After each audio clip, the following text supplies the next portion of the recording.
Hello everyone, welcome back to my channel. Today in this video we will discuss about our chapter 1 chemical reaction and equation. ये chapter class 10th का है. सो चलो हम discuss करते हैं इसके बारे में. Chemical reactions and equations simple है, आपको चैप्टर के नेम से समझ आ रहा होगा कि इसमें कहना क्या चाहता है. केमिकल रिएक्शंस मतलब कि हम केमिकल जो रिएक्शंस होते हैं उनके बारे में डिस्कस करेंगे और इक्वेशंस जो उनकी इक्वेशन होती है उनके बारे में डिस्कस करेंगे. तो चलो अब आपको इसमें कुछ दे रखा है, पहले ये हम पढ़ते हैं. Consider when the following situations of daily life and think what happen. मतलब कि हमें कुछ सिचुएशन दे रखी है डेली लाइफ की और कह रहा है कि इनको पढ़िए और सोचिए कि इसके बाद क्या होता है, इन सिचुएशन को होने के बाद क्या होता है. तो चलो हम डिस्कस करते हैं. फर्स्ट हमें दे रखा है milk is left at room temperature during summer. अगर आप मिल्क को समर में मतलब कि गर्मियों में रख दोगे रूम से बाहर, क्या होगा? नॉर्मल सी बात है कि जो मिल्क है वो ख़राब हो जाएगा, वो फट जाएगा, है ना, ये आपको पता है. अब आपको और क्या कह रहा है इसमें, an iron tawa pan nail is left exposed to humid atmosphere. अगर आप आयरन तवा मतलब किसी भी आयरन की चीज़ को, आयरन का मतलब आपको समझ आता है ना, लोहे की चीज़ को अगर आप ह्यूमिड मतलब कि एटमोसफियर में रख दोगे तो क्या होगा, वो जो है वो रस्ट लग जाएगी, उसके ऊपर जंग लग जाएगा. समझ आया इतना आपको. अब इसमें और क्या कह रहा है, ग्रेप्स गेट फर्मेंटेड. ग्रेप्स क्या है, वो ख़राब हो जाएंगे. Food is cooked. फूड जो है कुकड होगा, वो क्या होगा, फूड कुकड है तो ठीक है, नॉर्मल है, कुकड है ना, उसके बाद अपने खा लिया, उसके बाद क्या होगा, अगर आप उसको, आपको पता है ना कि अगर आप फूड को बिना फ्रिज में स्टोर किए अगर 1-2 दिन के लिए रख दो तो क्या होगा, वो बिल्कुल ख़राब हो जाएगा. ख़राब मतलब कि बिल्कुल ख़राब हो जाएगा, आप खा नहीं सकते उसको, है ना, वेस्ट हो जाएगा वो food. Food get digested in our body. Food जो है हमारी बॉडी में डाइजेस्ट हो रहा है. वी रेस्पायर, हम सांस ले रहे हैं. ये सारे के सारे क्या है, ये सारे के सारे हमारे केमिकल रिएक्शंस है. ओके, इतना आपको क्लियर है. अब हमें और क्या कह रहा है इसमें कि देखो, in all the above situations and the nature of the identity and the nature and the identity of the initial substance of somewhat change. इसमें क्या चेंज हुए, चेंज क्या हुए, सिंपल से ये सारे केमिकल रिएक्शंस ही हैं. We have already learn about physical and chemical changes of matter in our previous classes. हमने प्रीवियस क्लासेस में मैटर और सराउंडिंग के बारे में पढ़ा था ना, चैप्टर 1 था हमारा ये वाला. तो उसमें हमने फिजिकली के बारे में पढ़ा था कि फिजिकल रिएक्शन क्या होता है, केमिकल रिएक्शन क्या होता है, फिजिकल चेंज और केमिकल चेंज. तो वही इसमें भी है. तो आपने पढ़ाई हुआ है कि फिजिकल चेंज और केमिकल चेंज क्या होता है. सॉरी, मैंने केमिकल रिएक्शन और फिजिकल रिएक्शन बोल दिया, बट फिजिकल चेंज और केमिकल चेंज क्या होता है आपने क्लास 9th में चैप्टर 1 में आपने ये पढ़ा था, है ना, इतना आपको पता है. अब इसमें और क्या कह रहा है, देखो, whenever chemical change occurs we can say that chemical reaction has taken place. अब केमिकल रिएक्शन कब होगा, इसमें ये कह रहा है जब भी केमिकल चेंज होगा कहीं पर भी तो हम उसे केमिकल रिएक्शन कहेंगे, ये कह रहा है इसमें. देखो इसमें कह रहा है ना, सिंपल सी बात है आपको, whenever chemical change occur we say that chemical reaction has taken place. कभी भी केमिकल रिएक्शन होगा कहीं पर भी तो हम उसे कहेंगे कि केमिकल रिएक्शन जो है टेक्स प्लेस हो रहा है, मतलब केमिकल रिएक्शन हो रहा है. इतना आपको क्लियर है. फिर आपको क्या कह रहा है, you may perhaps be wondering. देखो, you may perhaps be wondering what actual mean by chemical reaction, कि असली मीनिंग जो है क्या है केमिकल रिएक्शन की, और केमिकल रिएक्शन की मतलब कि केमिकल रिएक्शन होता क्या है, ये आपको समझ आ गया होगा. कि सिंपल सी बात है, आपको इतना समझ आ गया कि अगर कहीं पर भी केमिकल चेंज होगा तो हम उसे केमिकल रिएक्शन कंसीडर करेंगे कि ये केमिकल रिएक्शन हो रहा है. ओके, इतना आपको क्लियर है. अब इसमें कह रहा है कि how do be perform about the chemical reaction. अब हम कैसे पता करेंगे कि केमिकल रिएक्शन हो रहा है कि नहीं, has taken place. Let us perform the activity to find the answer to these questions. अब इसमें कह रहा है कि इसमें ना आपको एक एक्टिविटी दे रखी है, ये रहा एक्टिविटी, आपको एक्टिविटी देखिए. इसमें क्या है कि अब आपको समझ आएगा कि हम इसके क्वेश्चन जो आप पूछ रहे हो ना कि केमिकल रिएक्शन कैसे हो रहा है, हम कैसे इसको आइडेंटिफाई कर पाएंगे कि केमिकल रिएक्शन कैसे हो रहा है. अब जरूरी तो ना कि हर किसी में केमिकल चेंज होगा तो हम केमिकल रिएक्शन करेंगे, क्या पता हमें वो केमिकल चेंज समझ ना आए. तो इसके लिए हमें एक एक्टिविटी दे रखी है, इस एक्टिविटी के थ्रू हम समझ पाएंगे कि केमिकल रिएक्शन होता क्या है या फिर कैसे हम उसको आइडेंटिफाई कर सकते हैं. ओके, सो एक्टिविटी 1.1 आपको गिवन है. In this activity we will discuss about the chemical reaction, how it taken place, कि केमिकल रिएक्शन जो है कैसे टेक्स प्लेस हो रहा है. So started. एक्टिविटी 1.1, इसमें क्वेश्चन दे रखा है कि आपको आई क्लासेस लगानी, टीचर की हेल्प से करना है. इतना तो आपको पता ही होगा, है ना. अब इसमें आपको एक पिक्चर दे रखी है. देखो ये पिक्चर दे रखा है ना, पिक्चर से आप समझो इसमें कहना क्या जाता है. एक मिनट, ये देखो. आपको ये मैग्नीशियम रिबन है. क्या कह रहा है कि देखो ये मैग्नीशियम रिबन है, इसको बर्न कर रहा है, बर्न कर रहा है, जला रहा है इसको, मैग्नीशियम रिबन को. इसको बर्न करने पे क्या होगा. फर्स्टली इसको बर्न कैसे करना है ये कह रहा है. देखो यहाँ पे कह रहा है क्लीन अ मैग्नीशियम रिबन, 3-4 सेंटीमीटर का मैग्नीशियम रिबन, इसको क्लीन करो. किससे. सैंड पेपर से क्लीन करो. एक पेपर होता है उससे आप क्लीन करोगे तो मैग्नीशियम रिबन क्लीन हो जाएगा. Hold it with a pair of tongues. मतलब ये टंग्स जो है आपको दिख रहा होगा यहाँ पे, देखो एक मिनट, देखो ये है टंग्स. मतलब इसकी हेल्प से जो है आपको इसको होल्ड करना है, पकड़ना है. बिकॉज अगर आप नॉर्मल पकड़ोगे तो आपका हाथ जल जाएगा, है ना, इसलिए पकड़ना है. इसका बाद क्या कह रहा है, इसको burn it using a spirit lamp. ये आपका स्प्रिट लैम्प होता है, इसे आप स्प्रिट लैम्प भी बोल सकते हो या फिर बर्नर भी बोल सकते हो. यही होता है आपका, ठीक है. और बर्नर देखो यहाँ पे लिखा हुआ है burner. And collect the ash formed watch glass as shown in figure. अब जो ये ऐश है ना, इसको आपको ये वॉच ग्लास दे रखा है, इसमें जो ऐश है मतलब कि राख है, इससे कलेक्ट करना है मैग्नीशियम रिबन की जो है, और देखना है, मतलब अपने देखना है कि क्या हो रहा है. ठीक है. अब इसमें आपको दे रखा है, देखो इसमें आपको फिगर दे रखी है. इसमें क्या कह रहा है कि आपने मैग्नीशियम रिबन लिया, इसको बर्न किया, इसमें से ऐश निकला, इसको आपने कलेक्ट किया, ये बर्नर की हेल्प से बर्न किया. और ये आपका जो है टंग्स है जो आपने कलेक्ट करके रखा है, मतलब पकड़ा है टंग्स की हेल्प से. और आपको क्या दिखा है, ये वॉच ग्लास था, ये मैग्नीशियम ऑक्साइड बन गया. हाँ ये मेन है, मैग्नीशियम ऑक्साइड बना कैसे. देखो अब ये मैग्नीशियम ऑक्साइड बन कैसे रहा है. अब सिंपल सी बात है, मैग्नीशियम रिबन आप ले रहे हो, है ना, प्लस इसमें आप किसकी प्रेजेंस में इसको बर्न करोगे, ऑक्सीजन की प्रेजेंस में, है ना. अब जब आप मैग्नीशियम रिबन है उसको आप ऑक्सीजन की प्रेजेंस में बर्न करोगे तो क्या फॉर्म होगा, मैग्नीशियम ऑक्साइड फॉर्म होगा, है ना. इतना तो आपको पता ही होगा कि अगर आप मैग्नीशियम को उसके ऑक्सीजन की फॉर्म में बर्न करोगे, मतलब कि ऑक्सीजन की प्रेजेंस में, तो आपको मैग्नीशियम ऑक्साइड देगा.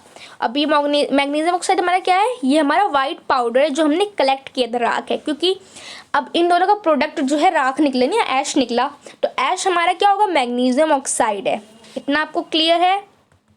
होप सो कि आपको इतना क्लियर होगा.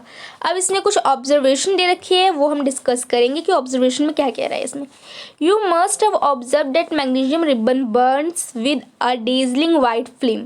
अब इसमें कह रहा है कि आपने जब मैग्नीशियम रिबन को बर्न किया तो आपने ऑब्जर्व किया कि जो मैग्नीशियम रिबन है किस फ्लेम से बर्न हो रहा है, डेजलिंग वाइट फ्लेम.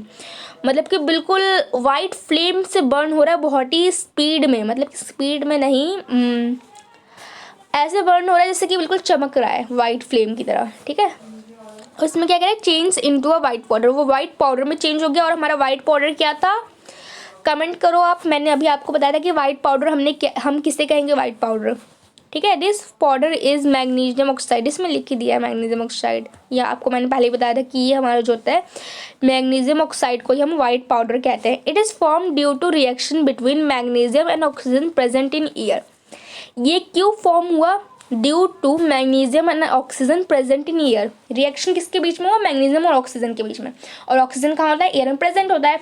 तो सिंपल सी बात है कि जब आप मैग्नीशियम रिबन को बर्न करोगे तो ऑक्सीजन में प्रेजेंट होता है, ऑक्सीजन प्रेजेंट होगा, उसके प्रेजेंट में बर्न होगा तो हमें मैग्नीशियम ऑक्साइड देगा, जो कि हमारा होता है वाइट कलर का, जिसे हम वाइट पाउडर भी बोलते हैं. ठीक है. और एक और क्वेश्चन इसमें बहुत बार आया हुआ है ये क्वेश्चन कि हमें मैग्नीशियम रिबन को क्लीन क्यों करना चाहिए उसे बर्न करने से पहले. तो क्योंकि हम मैग्नीशियम रिबन को रखेंगे तो उसके ऊपर ऑक्सीजन की लेयर जमी होती है, तो मतलब वो पहले से मैग्नीशियम ऑक्साइड के फॉर्म में होता है. तो हमें इस ऑक्सीजन को हटाने के लिए हमें उसको बर्न नहीं, मतलब कि सैंड पेपर से वो करना पड़ता है, थोड़ा सा घिसना पड़ता है, जिससे कि क्या हो, मैग्नीशियम बन जाए, जिससे कि हम उसको जब ऑक्सीजन की प्रेजेंस में बर्न करेंगे तो मैग्नीशियम ऑक्साइड बनेगा.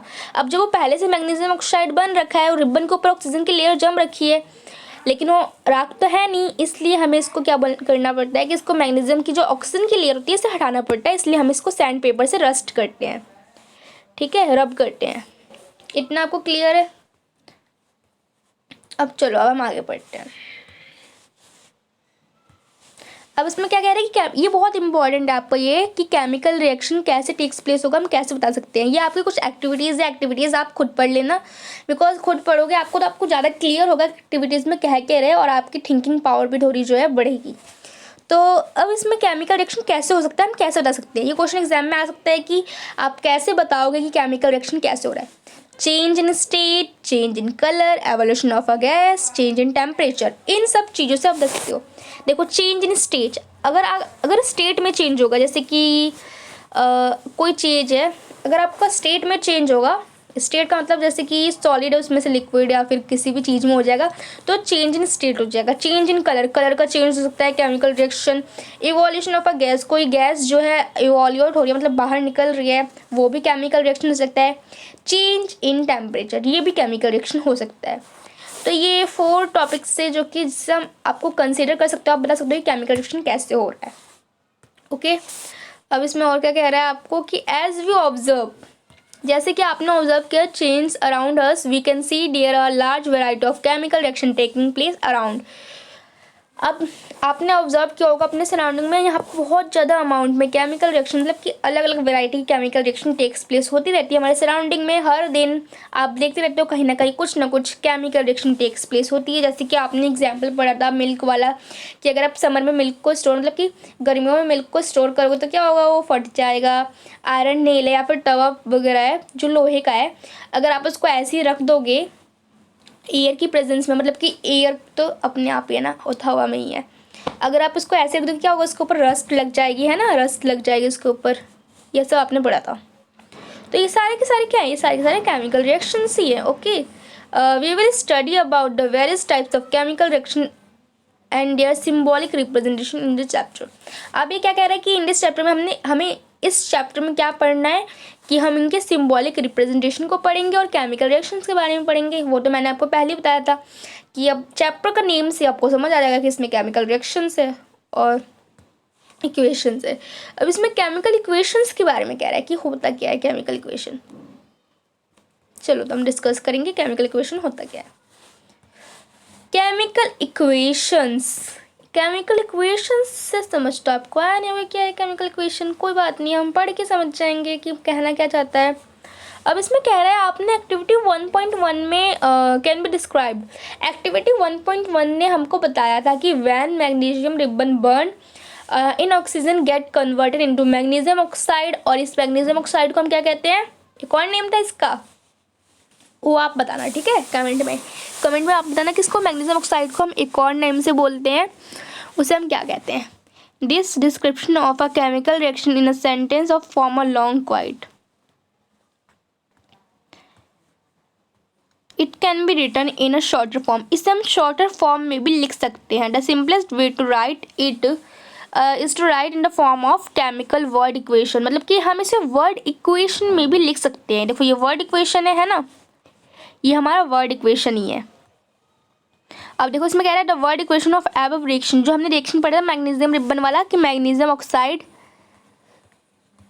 प्लस मैग्नीशियम प्लस ऑक्सीजन हमें क्या दे रहा है, मैग्नीशियम ऑक्साइड दे रहा है ना, ये हमने पढ़ा था। अब इसमें यही कह रहा है कि अब हमें रिएक्शन दिखाए, वर्ड रिएक्शन, ये वर्ड में हम वर्ड में कैसे लिख सकते हैं इसको। वर्ड में तो सिंपल सी बात है, मैग्नीशियम है और ऑक्सीजन है, ये दोनों रिएक्ट हो रहे हैं, हमें क्या दे रहा है, मैग्नीशियम ऑक्साइड दे रहा है, ये हमारा प्रोडक्ट है। हाँ एक और चीज़ आपको बता दूं मैं कि देखो कभी भी ना इस साइड वाले जो आपका लेफ्ट हैंड साइड का होगा, sorry RHS right hand side का होगा, ये राइट RHS होता है, ये LHS होता है। ये राइट हैंड साइड को हम रिएक्टेंट्स कहेंगे और ये लेफ्ट हैंड साइड को हम प्रोडक्ट कहेंगे। ओके सो तो आपको यहाँ पे दे रखा है कि magnesium plus oxygen magnesium oxide, magnesium और ऑक्सीजन को रिएक्ट करेंगे तो क्या आएगा, मैग्नीशियम ऑक्साइड देगा, ये हमारा रिएक्टेंट है, ये हमारा प्रोडक्ट है। अब हमें ये पता कैसे लगेगा कि इधर रिएक्टेंट आएगा इधर प्रोडक्ट आएगा, सिंपल सी बात है, आपको नॉर्मल याद रखना है कि कभी भी अगर आप किसी भी दो केमिकल्स का, मतलब कि किसी भी दो सब्सटेंस का या फिर किसी भी दो चीज़ों का रिएक्शन करवाओगे तो आपका क्या होगा, रिएक्टेंट होगा। ओके, और इधर जो क्या होगा, इधर फॉर्म होगा प्रोडक्ट फॉर्म होगा इधर। ठीक है, इतना आपको याद रखना है। और ये हमारा जो होता है, ये हमारा लेफ्ट हैंड साइड होता है और ये राइट हैंड साइड होता है। तो लेफ्ट हैंड साइड का आपको याद रखना है कि रिएक्टेंट होता है और राइट हैंड साइड का प्रोडक्ट होगा। इतना आपको याद रखना है। अब हम आगे पढ़ेंगे। आगे हमें क्या कह रहा था, substance that undergo chemical change in the reaction. आपने रिएक्शन में, इस रिएक्शन ये 1.1 था ना शायद से, रुको 1.1। अब इसमें कह रहा है जो आपने पढ़ा कि केमिकल रिएक्शन जो हो रहा है इसमें 1.1 में मैग्नीशियम और ऑक्साइड का आर रिएक्टेंट्स। ये हमारा क्या है, इसमें यही बता रहा है कि ये हमारा रिएक्टेंट्स है। और जो न्यू सब्सटेंस फॉर्म्ड होगा मैग्नीशियम ऑक्साइड, ये हमारा क्या है, ये हमारा प्रोडक्ट है ना। यही तो कहा। देखो अब इसमें इसने एक हिंट दी है आपको, न्यू सब्सटेंस। न्यू सब्सटेंस से आप याद रखना कि न्यू से जो है आपको प्रोडक्ट फॉर्म होगा। ओके, और जो दो केमिकल रिएक्शन में इसमें प्लस का साइन आ रहा है वो हमारा क्या है, LHS है। और ये क्या होगा, ये रिएक्टेंट होगा और ये हमारा प्रोडक्ट होगा। न्यू सब्सटेंस न्यू प्रोडक्ट है ना, इतना याद रखो। न्यू प्रोडक्ट का मतलब न्यू सब्सटेंस फॉर्म हो रहा है, इतना याद हो गया आपको। अब इसमें और क्या कह रहा है आपको, द न्यू सब्सटेंसेस फॉर्म, ये तो आपने इतना पढ़ लिया। A word equation has shown change of reactants to product through an arrow placed between them. अब इसमें एक आपको एरो दिखा रहा है। एरो क्यों दिखा रहा है, एरो दिखा रहा है कि change of reactants to product. Arrow हमें क्या शो कर रहा है कि जो चेंज ऑफ रिएक्टेंट्स है इनका प्रोडक्ट में चेंज हो रहा है, ये हमें एरो शो कर रहा है। इसमें आपको पूरे केमिकल रिएक्शन को, इक्वेशंस को बिल्कुल तोड़ तोड़ के बता रखा है कि इसमें किसे हम क्या कहेंगे, बिल्कुल ब्रेक करके बताया है आपको। अब इसमें और क्या कह रहा है आपको, the reactants are written on the left hand side, LHS right hand with plus sign between them. अब आपको ऐसे लिखा था ना मैग्नीशियम, मैं शॉर्ट फॉर्म में लिख रही हूँ, उन्होंने लॉन्ग फॉर्म में लिखा था वर्ड इक्वेशन में। ये आपका क्या हो जाएगा, मैग्नीशियम ऑक्साइड। देखो इसमें क्या है, ये प्लस का साइन है ना, ये हमारा लेफ्ट हैंड साइड था, मैंने आपको बताया था। ये हमारा राइट हैंड साइड है। अब इसमें क्या कह रहा है, देखो इसमें आपसे कह रहा है कि जो प्लस का साइन है, प्लस का साइन और ये लेफ्ट हैंड साइड है, ये हमारा क्या है, ये हमें दे रखा है। ठीक है, ये तो हमारा रिएक्टेंट है, इतना हमें पता है। और जो हमें दे रखा है similarly product written at right hand side, product जो है हमारा राइट हैंड साइड में लिखा रहेगा। ठीक है, with the plus sign between them, arrowed head points towards the product। यही इसमें हमें कह रहा है कि देखो सिंपल सी बात है, मैंने आपको सिंपल से एक फंडा बताया था, आपसे याद रखो। बहुत सारा इसमें फालतू को दे रखा है, इससे आपको पढ़ने की नीड नहीं है। सिंपल सा आप याद रखो। देखो इसमें मैग्नीशियम ऑक्साइड है, इसमें मैग्नीशियम प्लस ऑक्सीजन है, मैग्नीशियम ऑक्साइड गलती से बोल दिया मैंने, मैग्नीशियम प्लस ऑक्सीजन है, इसमें मैग्नीशियम ऑक्साइड है। ये हमारा रिएक्टेंट है, ये हमारा प्रोडक्ट है। कैसे याद रखना है, ये लेफ्ट हैंड साइड है, ये राइट हैंड साइड है, इतना आपको याद हो गया। अब आपको कैसे याद रखना है, मेन आपको ऐसे याद रखना है कि रिएक्टेंट मतलब कि रिएक्शन हो रहा है ना, किसी दो चीज़ का रिएक्शन होगा। अब एक चीज़ का आप रिएक्शन तो नहीं करवा सकते हो, है ना, दो चीज़ों का ही तो रिएक्शन आप करवाओगे, तो ये हमारा रिएक्टेंट हो जाएगा। प्रोडक्ट क्या होगा, प्रोडक्ट हमारा सिंगल होगा, सिंगल सब्सटेंस। अगर आप कोई भी न्यू सब्सटेंस फॉर्म हो रहा है तो क्या होगा, न्यू होगा ना, तो उसे हम प्रोडक्ट कहेंगे। ये हमारा प्रोडक्ट है, ये हमारा रिएक्टेंट है। ठीक है, ये वाला हमारा रिएक्टेंट है, ये हमारा प्रोडक्ट है। अब इसमें आपको राइटिंग का केमिकल इक्वेशन, अब हम केमिकल इक्वेशन को लिखेंगे कैसे, ये बता रहा है। Is there any other shorter way. अब इसमें कह रहा है कोई शॉर्टर वे है कि हम रिप्रेजेंट कर सके केमिकल रिएक्शन को, इक्वेशन को। Chemical equation can made for more concise useful if we chemical formulae instead of word. देखो केमिकल इक्वेशन जो है ना बहुत अच्छे लगेंगे अगर हम इसे ऐसे लिखें, केमिकल इक्वेशन को लिखें, अगर हम उसको फॉर्मूले में लिखे वर्ड के अलावा। अगर आप वर्ड में लिखोगे तो ज़्यादा बड़ा भी हो जाएगा, फिर आपको टाइम भी लगेगा लिखने में।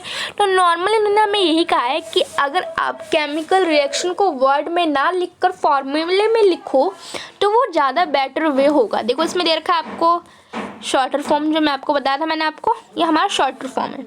ठीक है, count and compare the number of atoms of each element. अभी हमारे नंबर ऑफ एटम्स को हमें काउंट करने हैं हर एलिमेंट में, LHS में भी और RHS में भी ऑफ द एरो। जो एरो है मतलब LHS और RHS दोनों में हमको कंपेयर करना है। Is the number of atoms of each element the same on the both side, if yes, अगर ये ईच एलिमेंट मतलब दोनों एलिमेंट्स में सेम है नंबर ऑफ एटम्स, तो इसका मतलब है कि बैलेंस्ड केमिकल इक्वेशन है। ठीक है, अब बैलेंस्ड क्या होता है आपको ये समझना है। Then the equation is balanced. Okay, if not, अगर जो केमिकल रिएक्शन मतलब कि दोनों एटम में इक्वल, दोनों में अगर इक्वल एटम नहीं है, इसका मतलब ये अनबैलेंस्ड है, ये बैलेंस्ड है ही नहीं, ये हमें कह रहा है। अब देखो, अब बैलेंस्ड केमिकल इक्वेशन होता क्या है ये समझेंगे। अब आपको इतना सब कुछ पढ़ने की नीड नहीं है, मैं सिंपल सा आपको बता दूं। देखो, जिंक प्लस सल्फ्यूरिक एसिड, ये हमारा वर्ड इक्वेशन है। इसमें तो आपको बैलेंस करने की नीड नहीं है क्योंकि ये हमारा बैलेंस्ड है पहले से ही। अब आपको बैलेंस करने की नीड किसको है, जो आप वर्ड इक्वेशन को जो है आप फॉर्मूले में लिखोगे, ये आपका फॉर्मूला है। अब हम इसको बैलेंस कैसे करें, हम चेकआउट कैसे करें कि ये बैलेंस्ड है या नहीं। हमें क्या देखना है, सिंपल सा एटम्स को देखना है कि इसमें कितना एटम है, ये कितना है, ये कितना है, ये कितना है, ये हमें देखने हैं कि नंबर ऑफ मॉलिक्यूल्स देखने हैं कि किसमें कितना है। अब इसमें देखो आपको बता रहा है एक तरीका कि हम कैसे चेक सकते, तरीका बता रहा है आपको कि हम इसमें कैसे चेक कर सकते हैं। देखो, ये हमारा एलिमेंट है, हमारे एलिमेंट क्या थे इसमें, जिंक है, हाइड्रोजन है, सल्फेट है, सल्फर मतलब कि सल्फेट नहीं, सल्फर है, ऑक्सीजन है। ठीक है, ये हमें 4 चीज़ लिख दिया, हमें ऐसे लिखना है। ठीक है, अब हमें इसमें चेकआउट करना है। देखो, इसमें जिंक 1 है ना, दोनों में 1 है क्योंकि देखो इसमें भी जिंक 1 था, इसमें भी 1 था, है ना। अब हाइड्रोजन, इसमें हाइड्रोजन 2 है, हाइड्रोजन के एटम इसमें 2 है, तो इसमें भी 2 है, ये भी हमारा बैलेंस है ना। अब इसमें S का 1 है, इसमें भी S 1 है, इसमें भी 1 है, और 4 है, इसमें भी 4 है, मतलब ऑक्सीजन जो है हमारा 4 है, इसमें भी 4, इसमें भी 4। तो सिंपल सा आपको समझना कैसे कि आपको ना दोनों side, left hand side equal होना चाहिए राइट हैंड साइड के, है ना, तब आप इसे कह सकते हो कि आपका बैलेंस्ड है। वरना अगर ये इक्वल नहीं होगा तो ये हमारा अनबैलेंस्ड केमिकल इक्वेशन होगा। तो यही इसमें हमें समझाने की कोशिश कर रहा है। होप सो कि आपको समझ आया होगा, नहीं आया तो आपको मैं एक बार और बता दूं। देखो, आपके पास ये क्वेश्चन दे रखी है, इस इक्वेशन में आपको कहना क्या है कि इसको आपको बैलेंस करना है। क्वेश्चन में एग्जाम में आ जाएगा कि आपको एक इक्वेशन दी होगी, आपको उसको बैलेंस करना है। अब आप उसको बैलेंस्ड कैसे करेंगे, सिंपल सी बात है, आपको ये नॉर्मल जो इतना बड़ा आपको चार्ट दे रखा है ना, चार्ट पेपर की तरह ये इतना बड़ा, ये आपको लिखने की ज़रूरत नहीं है, इसको आप माइंड में भी कर सकते हो। देखो, आपको सिंपल से देखना है कि ये केमिकल रिएक्शन लिखी कैसे है, इसे देख लो आप। देखने के बाद आपको क्या करना है, अब आपको इसमें देखना है। देखो, अब पहले जिंक देखो, पहले आपको ये देखा है ना, पहले आप इसको देखो, जिंक को, जिंक कितना है, 1 है, इधर भी 1 है, ओके, ये बैलेंस्ड है। इसके बाद आप देखो इधर की साइड को, हाइड्रोजन कितना है, 1 है, 2 है हाइड्रोजन, इधर भी 2 है, ये भी बैलेंस्ड है ना। इतना देख लिया आपने। अब आपको धीरे धीरे करके ना एक एक स्टेप आगे बढ़ना है। पहले इसको चेक किया, फिर इसको, फिर इसको, फिर इसको, सबको चेक करना है। अगर सब बैलेंस्ड है इसका मतलब ये, सब इक्वल है इसका मतलब ये बैलेंस्ड इक्वेशन है, आपको इसमें कुछ भी चेंज करने की ज़रूरत नहीं है। अगर आपका ये इक्वल नहीं होगा, अगर इसमें मान लो यहाँ पे 3 होता, यहाँ पे 4 है, तो क्या ये बैलेंस्ड होगा, नहीं होगा, नहीं बैलेंस्ड, ये अनबैलेंस्ड होगा। तो इससे आपको बैलेंस्ड करने की ज़रूरत पड़ेगी, वो हम आगे पढ़ेंगे कि ऐसे हमें बैलेंस्ड करने की इसको ज़रूरत पड़ेगी। तो इतना आपको समझ आया। अब हम आगे चलते हैं। आगे आपको ये कुछ दे रखा है, आप कह रहे हैं कि दे रखा है और कह रहा है कि let us try to balance the following equation, जो हमें ये दे रखा है इसे हम बैलेंस करने की कोशिश करनी पड़ेगी। चलो हम इसको बैलेंस करते हैं। ठीक है, अब हमारे पास इसमें आयरन कितना है, 1 है, इसमें कितना है, इसमें 3 है, तो ये बैलेंस तो नहीं हुआ, हमें इसको बैलेंस करनी है ना। अब हम यहाँ पे 3 लगा देंगे। ठीक है, ये 3 हो गया हमारा, आयरन 3 है, इधर भी 3 है। ऑक्सीजन इसमें कितना, 4 है, इसमें कितना है, इसमें तो 1 है। अब हमें यहाँ पे 4 करना पड़ेगा, यहाँ पे हम 4 लगा देंगे। ठीक है, अब हमारा ऑक्सीजन भी बैलेंस हो गया, आयरन भी बैलेंस्ड हो गया। अब हमारे पास इसमें हाइड्रोजन 2 है, इसमें हमें 4 लगाना पड़ेगा। ठीक है, अब देखो, अब हमारा बैलेंस्ड हुआ ना, ये कैसे बैलेंस्ड हुआ, देखो बैलेंस्ड ऐसे होगा, यहाँ पे 3 आ गया, यहाँ पे 4 आ गया, यहाँ पर भी 4 आ गया। अब ये हमारा बैलेंस्ड होगा। देखो, आयरन 3 है, यहाँ पे भी 3 है, हाइड्रोजन यहाँ पे 4 है, यहाँ पे भी 4 है, ऑक्सीजन यहाँ पे 4 है, यहाँ पे भी 4 है। अब ये हमारा बैलेंस्ड हो गया। अब हम इस चेक करें कि ये बैलेंस्ड हुआ है कि नहीं। यहाँ पे 3 था, देखो यहाँ पे 3 था, यहाँ पे 4 था, यहाँ पे भी 4 था। अब इसे चेक करते कि बैलेंस सही हमने किया कि नहीं। अब हम इसे चेक यहाँ से कर सकते हैं। देखो, इसमें आपको स्टेप बाय स्टेप बता रहा है कि आप कैसे कर सकते हैं, बट इतना टाइम आपको वेस्ट करने की ज़रूरत नहीं है। सिंपल से देखो, यहाँ पे हमने ऐसे किया ना कि हमारे पास हाइड्रोजन 1 था, आयरन 1 था, तो हमने इसको 3 कर दिया, और इसमें हाइड्रोजन हमारे पास 2 था, यहाँ भी 2 था, यहाँ पे ऑक्सीजन हमारे पास 1 था, यहाँ पे 4 था। ऐसे किया हमने कि अब हमें इसको दिखाएगा कि हमने इसको बैलेंस कैसे किया। अब इसमें बहुत सारा चीज़ आपको दिखाएगा कि हम कैसे बैलेंस कर रहे हैं, बट इतना देखने की ज़रूरत नहीं है। आप सिंपल सा यहाँ से देखो स्टेप बाय स्टेप आपको बता रहा है। अब हम सीधे यहाँ पे आ जाते हैं। हमारा आंसर क्या था, देखो इसने यहाँ पे बैलेंस किया, हमने भी ऐसे ही बैलेंस किया था ना। हमारा यहाँ पे 3 था, यहाँ पे 4 था, यहाँ पे भी 4 था। हमें बैलेंस ऐसे ही करना है। आपको स्टेप वगैरह लिखने की नीड नहीं है कि आपने इसको बैलेंस कैसे किया। नॉर्मल आपके पास ये क्वेश्चन आएगा कि आपको उसको किसी भी इक्वेशन दे रखा होगी, आपको उसे आपको बैलेंस करना है, तो आप ऐसे कर सकते हो। यहाँ पे 3 है, यहाँ पे 3 है, इक्वल है। यहाँ पे 4 है ऑक्सीजन, यहाँ पे भी 4 है, यहाँ पे 4 है ना, ये 4 इसके साथ मल्टीप्लाई हो रहा है, 4 × O हो रहा है, तो O 4 हो जाएगा। आप चाहे इसे ऐसे लिखो चाहे ऐसे लिखो, बात एक ही पड़ रही है। आपको सिंपल सी बात है, आपको एक चीज़ ध्यान रखनी है कि आपके पास यहाँ पे 4 है तो आप यहाँ पे 4 नहीं लगाओगे, ऊपर यहाँ पे लगाना है 4। जैसे कि आपको यहाँ पे देखा ना कि यहाँ पे 4 है। अब आप कहीं सोचो कि अब हम यहाँ पे 4 लगा देते हैं, बट नहीं, ये रॉन्ग भी हो जाएगा आपका लिखने का। आपको कभी भी आगे लगाना है। अगर आपको बैलेंस करना है ना इक्वेशन को, तो आप कभी भी, जैसे कि यहाँ पे लिखा है ना ऐसे करके, आपको यहाँ पे नहीं लगाना। जैसे कि मान लो आपने ऐसे कर दिया, F है, चलो यहाँ पे 3 है, मैं यहाँ पे 3 लगा देती हूँ, ऐसे नहीं करना, ये आपका रॉन्ग भी हो जाएगा।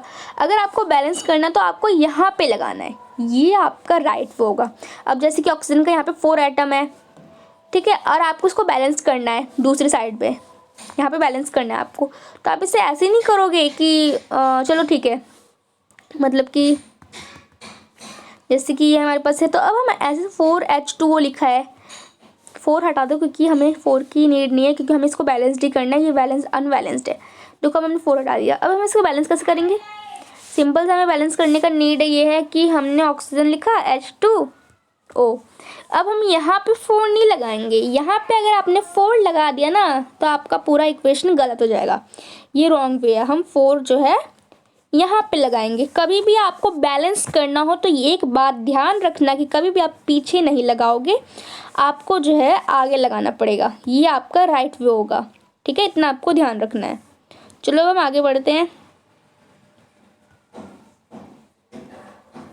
इसमें आपके पास था, मतलब कि जितना भी है ना, ये पूरा का पूरा आपको दे रखा है, ये पूरा ये आपको पेज दे रखा है। इसमें ना आपको पूरा बैलेंस्ड के ऊपर ही बता रखा है आप कैसे बैलेंस कर सकते हो।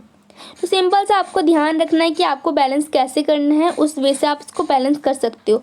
आपको ये पूरा पढ़ने की नीड नहीं है। अगर आपको लगता है कि आपको पढ़ना पड़ेगा तो आप एक बार रीड कर लेना, बिकॉज NCERT खुद से रीड करना ज़्यादा इंपॉर्टेंट होता है। इसलिए मैं आपको जो है ओनली बैलेंसिंग का तरीका बता रही हूँ, कैसे आप बैलेंस कर सकते हो। और ये सब अगर आपको पढ़ने की ज़रूरत हो, ये सब कुछ आपको अगर पढ़ना हो तो पढ़ सकते हो, बट ये इतना इम्पॉर्टेंट नहीं है, ये सब इम्पॉर्टेंट नहीं है। जो इम्पॉर्टेंट था मैंने आपको बता दिया, इसलिए आपका टाइम वेस्ट ना हो, मैं सीधा आपको मेन टॉपिक्स बता रही हूँ। अब हमारा इसके पास यहाँ पे कुछ रिएक्शंस दे रखी हैं, देखो ये कुछ रिएक्शंस दे रखी है, आपको पढ़ लेना। चलो मैं आपको पढ़ के बता देती हूँ क्या दे रखा है इसमें। ये आपको स्टेप्स दे रखे हैं, देखो ये आपको हर स्टेप बता रहा है कि आपको स्टेप्स में कैसे फॉलो करना है इसको।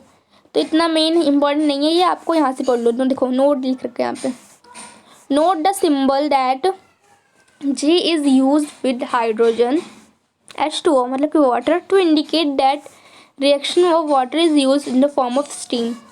इसका क्यों यूज़ हो रहा है, स्टीम के लिए यूज़ हो रहा है।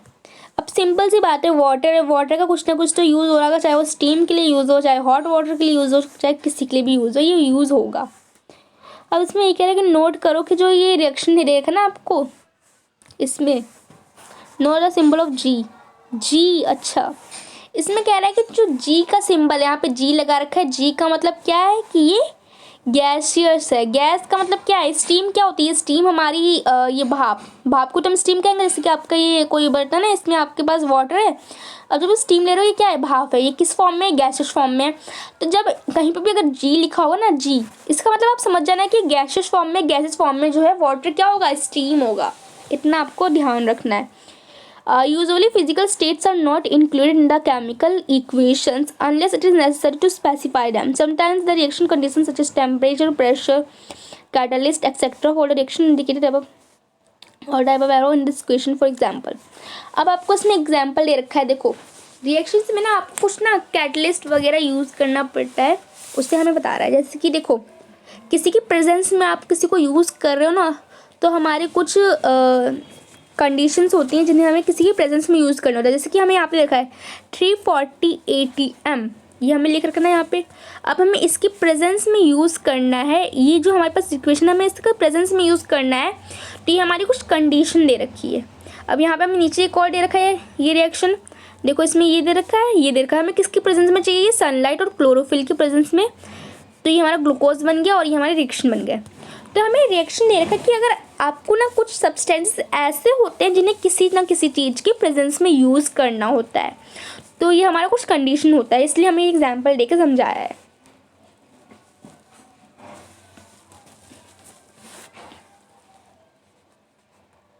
अब आपके पास यहाँ पे कुछ क्वेश्चंस है। क्वेश्चंस पे देखो, फर्स्ट क्वेश्चन ये आपका ये आ गया। मैंने आपसे कहा था ना कि आपके पास एक क्वेश्चन आता है कि हमें मैग्नीशियम रिबन को क्यों क्लीन करना चाहिए उसे बर्न करने से पहले। यही क्वेश्चन है आपका फर्स्ट। तो मैंने आपको इसका आंसर बताया था कि आपका इसका आंसर क्या होगा कि आपको मैग्नीशियम रिबन को क्यों बर्न करना चाहिए, इसको जलाने से पहले क्यों क्लीन करना चाहिए सैंड पेपर से।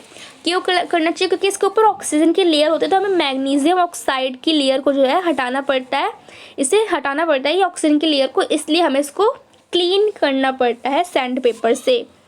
और आपके पास यहाँ पे कुछ क्वेश्चन है, ये क्वेश्चन आप अपने आप करना, अपने प्रैक्टिस करना, आपका इससे क्लियर होगा टॉपिक। तो आज की वीडियो में बस इतना ही है। नेक्स्ट वीडियो में हम आपको पढ़ेंगे types of chemical reactions. Types of chemical reactions पढ़ेंगे हम नेक्स्ट वीडियो में। Thank you for this video. अगर आपको वीडियो अच्छी लगे तो लाइक करना, शेयर करना एंड सब्सक्राइब करना। Thanks for this video.